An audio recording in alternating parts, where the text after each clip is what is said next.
What's going on, everyone? What's going on? Walmart driver Crespo here. So it happened again. I went into work, and the truck was in the shop. So it was. I'm already getting used to it. Doesn't bother me a little bit, but I'm just glad I work a 6-2 schedule rather than a 5-2 or 5-3, because I have the 6th day to make up for some lost time on that first day. So I went in Wednesday, the day before Thanksgiving, and I went in. There was no truck for me. The truck was in the shop.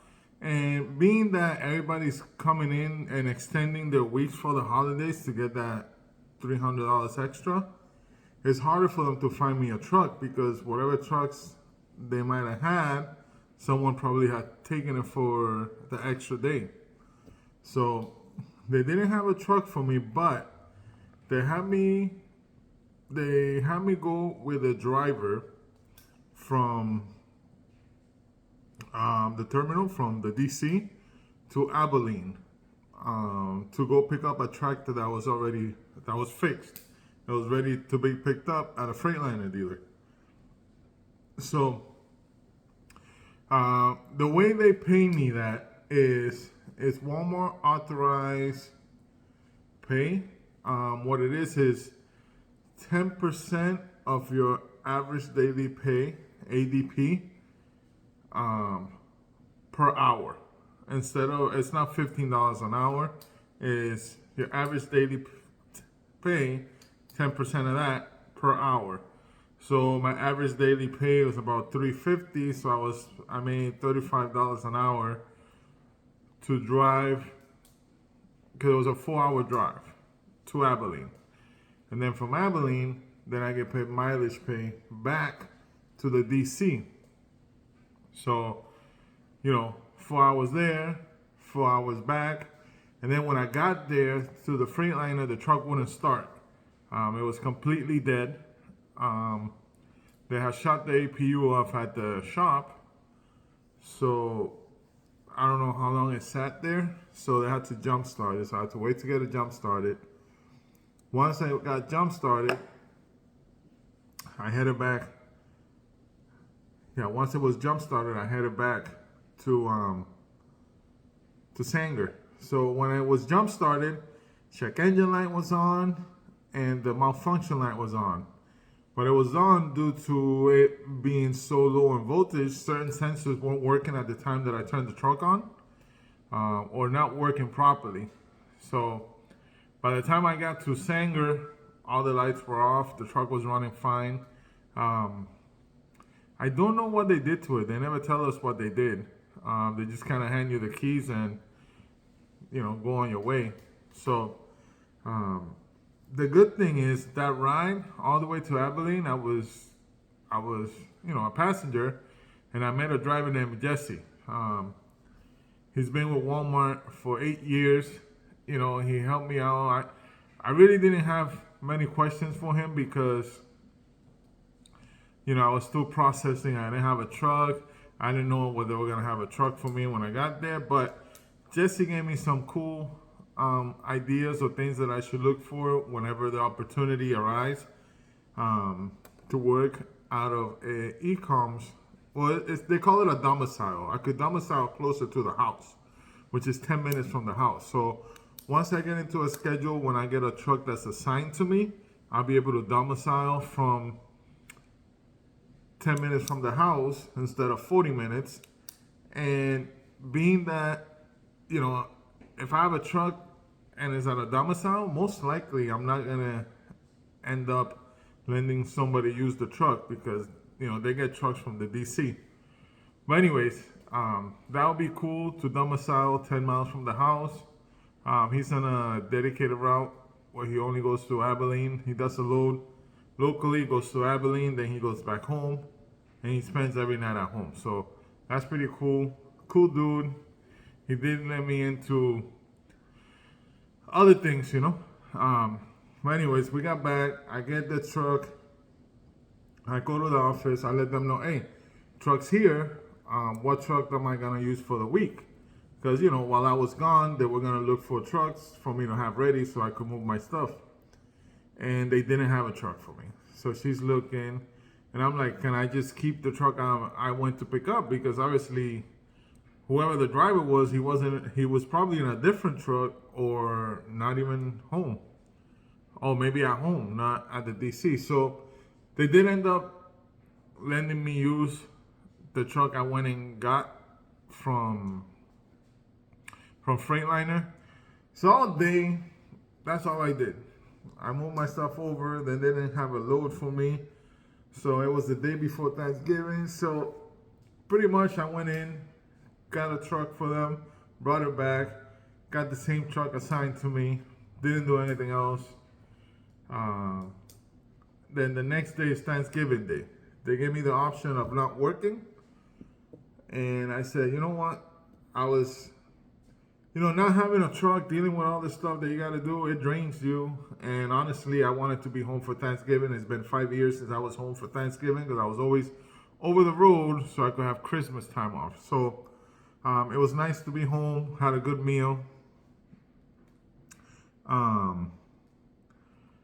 And it was good. It was good. I get paid PTO. I took a PTO for that day, so it wasn't a waste of a day. And then on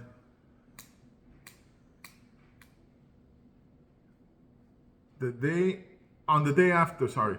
after Thanksgiving, I drive the truck. I was doing mostly local driving. I ended up getting a load back to the DC that night. And on the way back to the DC, the check engine light came on. So I bring it to the shop. The guys are like, oh, it's nothing active. I don't know why it's on. You should be okay. It doesn't show any problems. So he resets the light. And I'm like, cool,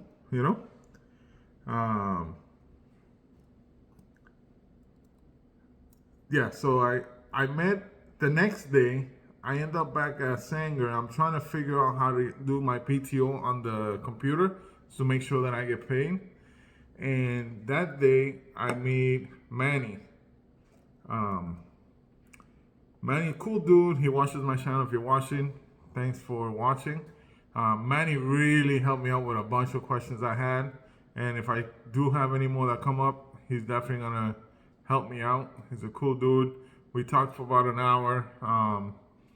Not sure if he was under a load or if he was going home or what was he doing. But, we talked about different schedules that he's worked and different pay depending on the schedule, how much money I could make on other schedules and things like that. Cool dude. So light was off, met Manny, went to bed, went on the next day to work, had a normal day, light was off. Just regular day. That was on Saturday. I did drive a lot. I had about 581 miles that day.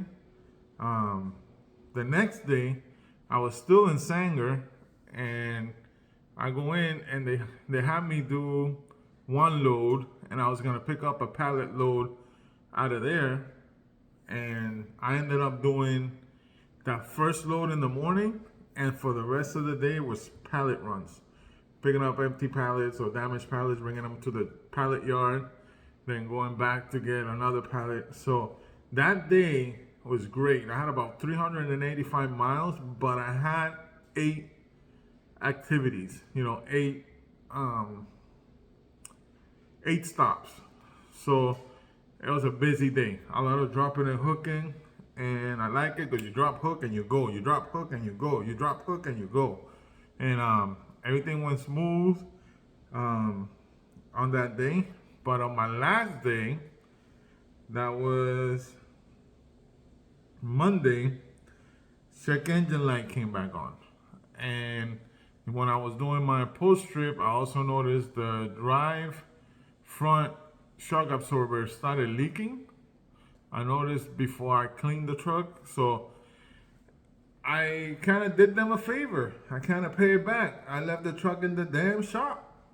And sorry whoever's mad, but check engine light was on, shock was leaking, and the triangle on the APU was yellow. I had a yellow triangle for the APU controller. So whoever needed that truck, if they waited a week for me to bring it back so they could drive it, and they came back and still in the shop. So I don't know what's going on with that truck now, but it's in the shop. So I feel good that I kind of returned the favor.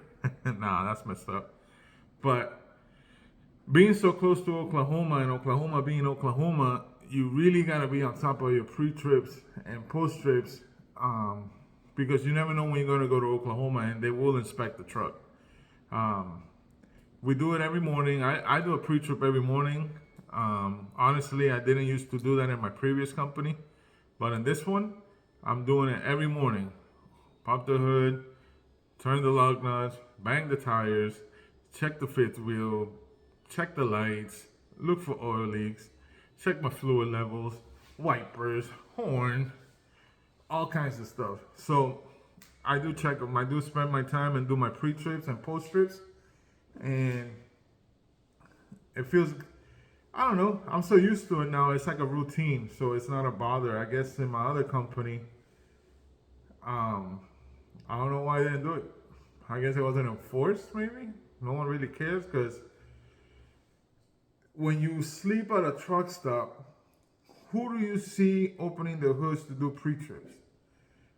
Not anybody. I mean, you could sit there and watch everybody leave, and everybody turns the trucks and out the door, you know? At the DC, you have the chance that they're watching the cameras, and you don't want to get blamed for something, you know, that you're supposed to do and not get it done. So we get it done, guys. I had a great week in revenue or pay per week, per day, because I was busy. I mean, it's the busiest I've been since I started at Walmart, even though I had that day off on Thursday. But Friday, Saturday, Sunday, and Monday, I ran my whole clock. I ran my whole clock, made the best of it, meaning that my Wednesday was slow. So it was a great week. I still like it here. A lot of people are like, oh, I don't like the truck. I don't like Walmart because you got a slip seat. Well, you got to get off the truck every week. So all you really have is like a gym bag, maybe some tools, you don't have a lot. So it's not difficult to grab your stuff, put it in the car, grab your stuff, throw it in the truck. It's not like I live in that truck. So it's not like I have a lot of things, My uniforms are in hangers, so you just grab the hangers and go. It's not bad, guys. If you worry about slip seating at Walmart, it's not bad. There's a list of things that I gotta clean and I gotta do before I leave the truck. But if you try to stay on top of keeping your truck clean through the week, the last day is pretty simple, fast. You wash it, you run it through the wash, you spray it down, you fill up the fuel, DEF, and you go. So it's good. If you guys are really thinking about coming to Walmart, you really should. And if you make it, I'm proud of you. I heard they're getting tougher on the onboarding. Like if you fail, you fail. Come back in 6 months. They're not gonna redo the training. Like some people got extended, got another week. They could try to pass, So they were giving a lot of chances, but I think some people were having accidents, so they're gonna get strict again on the onboarding, but that's okay, because I'm already in, and I did it good anyways. I passed it all on the first try, so whether they were strict with me or not, I have no issues doing it. So if you guys are planning on coming, it's really not that hard, the onboarding. If you know your pre-trip, if you know how to back, it's simple. You do it every day. You do backing every day. You do driving every day. You do pre-trips whenever you want. But just practice your pre-trip and you'll be fine on onboarding. They are gonna beat you down. They are gonna make you feel like they're gonna question you. You're gonna feel like you're not good enough. You're gonna question yourself, like, can I do a pre-trip? can I do a backing? Oh my God, can I drive? Like, because they make you feel that way, but they're just kind of like breaking you down so you can learn the Walmart way and do it the Walmart way. And that's okay. You're gonna pay me, I'll do how you want me to do it. You know? Sign my check, I'll do however you want me to do my job. It's that simple. So, but if you do want to come to Walmart, go on your computer at home, check Drive number 4, drive4walmart.com. They'll let you know what they're hiring around your area. If you live in the Northeast, I have a friend, one of my co-drivers at my previous company. He's going on onboarding on December. He passed the interview.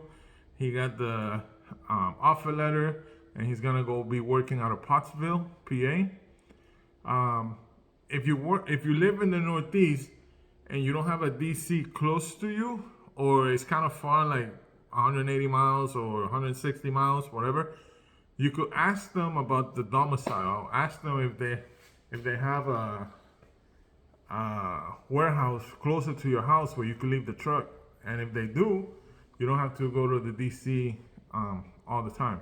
You know, you might come from home, get your truck, and head to the DC, and then, you know, they'll get your load to the DC, and you could start. Or I really don't know how they work it, but I could stay at another DC, like a .com, like a Walmart.com DC, or they call it e-commerce when you order stuff online. So that's also an option. And if you want to use my driver code, please do use it. It's 65480. The number, my driver code, and it helps me out a lot. So I'm buying Christmas gifts and all kinds of stuff. Well, it's not, I mean, it's good money, but I'm gonna should be getting it from my friend once he passes onboarding, and then I'll let you guys know exactly how much they pay you, because I know it's $2,500 for the referral, but referrals are bonuses and they're taxed differently. I think they're taxed 30 or 40%, so you really don't get all that money, the $2,500. But I'll let you guys know once I get my first referral how much exactly I get for a referral. I don't know if it matters what state you're in, but I'm in Texas, so they take less taxes out. So, but anyways, guys, this video went too long. I never make videos this long, but I just got on the roll, and there it is. If you have any questions, leave them on the comments. I'll try to get back to you. Or if I don't know the answer, I got people I could ask to let you guys know. You could email me at crespotrucking76@gmail. I'll leave that in the description box. And sorry it took this long, but I figured I might start doing videos halfway. I tried this week to get everything down and try to remember everything so I could make a video a week. Because if I make a video every day, it might just be repetitive and not really know if something happened. Like if something crazy happens during the week, then I'll make a video during the week. But I'll give you guys like an update on how my weeks go. But I mean, I had a rough start, but you get rough starts, but you always Walmart seems to make it up to you, man. They kept me busy, had a lot of activity pay that helped my pay. I've made the most money per day doing activities. Every time I have a lot of activities, it becomes one of my best paying days. My 3 top paying days has been doing frozen dairy groceries or that pallet run. Just when they keep you busy going stop to stop to stop. For some reason, I make more money than driving 600 miles. So activity pay definitely helps a lot. And I'll make a video next on what each activity pays. So you guys have an idea when I talk about activity pays, like when you arrive, when you drop, when you cook. I will go into details now, but this video is way too long. So I'll make another video next week about activity pay. All right? Be good, be safe, don't do anything I wouldn't do, and have fun out there, guys.